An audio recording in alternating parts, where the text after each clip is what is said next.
You are listening to Power Marketing with Kevin Lee. Here's Kevin. Particularly during the pandemic, people in some cases were experiencing brands only digitally and barely physically, right?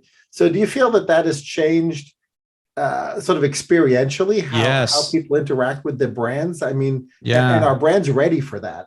Yeah, Kevin. I mean, now you're hitting on my sweet spot. Like this, I'm going to break into keynote now. This is exactly what I do.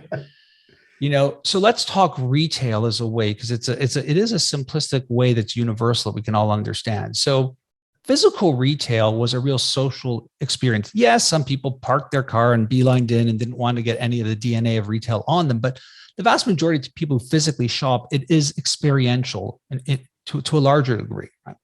And if you think about digital and e-commerce, yes, I mean, there's the data, right? The 30-30, that we are at 15% of overall commerce spend, and it went to 30%, which we thought would happen in 2030. It happened in a couple of months. We rocketed to 70 or 80% at one point, and now we're going to hover around 30. So we did that. We had, I call it the great compression, where it happened within this short period of time.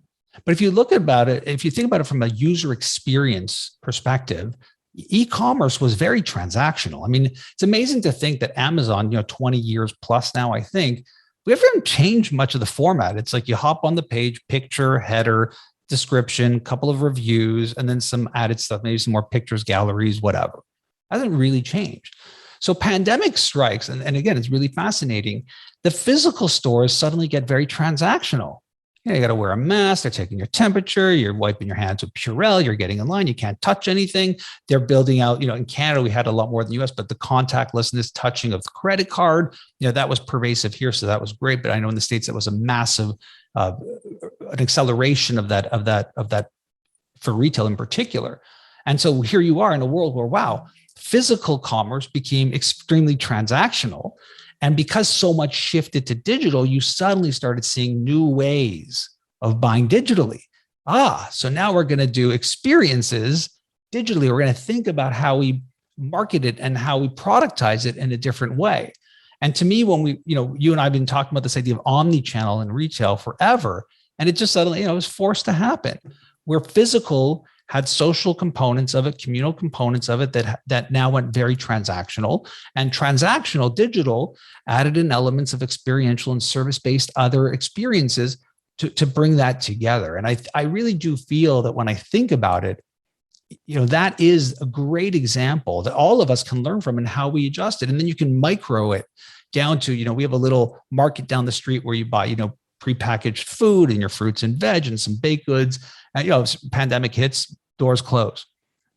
Can't go in, nothing's happening. And then suddenly it becomes, like you can email or call in the order. Within a week, they had a Shopify store and they're doing online ordering, make it easy on their team, right? Because they're taking email orders, it's getting confused in the phone calls, who's coming in what. Now they have an order system that they're using through Shopify. And you think about that was never really the market for them, but it forced them to now have this thing. And now it's a new component where people can do both things, right? I can order online, pick up in store, then walk the aisles and see what's fresh and touch and do whatever I want to do. I love that. So to me, I feel like a lot of businesses started realizing in this moment that I prefer to call the Great Compression than a global pandemic, this amazing opportunity to think differently, not even about experience, because we were on this weird experience path forever. It's about the chief experience officer and what experiences you have. I really think that if we learned anything new during the pandemic, it's that services are the new experience, and that businesses that sell products had to really figure out new levels of services, and service-based businesses needed to figure out more services to add on top of the services. So, another quick example would be I don't know if you got a pandemic puppy or kitten or anything like that, but obviously many people did. And so Walmart is tracking, the sale of pet food, pet toys, accessories, things like that. They're selling pet insurance now. Brilliant. That's exactly the world. Start selling services that don't require physical space, that add value, that brings the person connected. We just recently had the 10-year anniversary since Steve Jobs passed, which means it's also the 10-year anniversary since Tim Cook took over. Go look at it. He did great. 600% up in market capitalization. We thought the company was dead. If you look at where they're generating a lot of revenues, I think it's 50 plus billion in services. And services are driving loyalty to the physical products. There's a lot of really powerful learnings in thinking about that that duality between what's digital and what's physical that really manifested itself in this moment. Kevin Lee's Power Marketing is available on all your favorite podcast networks. Kevin loves helping businesses excel at marketing. Having marketing challenges? Just like Santa in the Miracle on 34th Street, if Kevin can't help you, he'll know someone who can. Find him on LinkedIn, subscribe, or follow.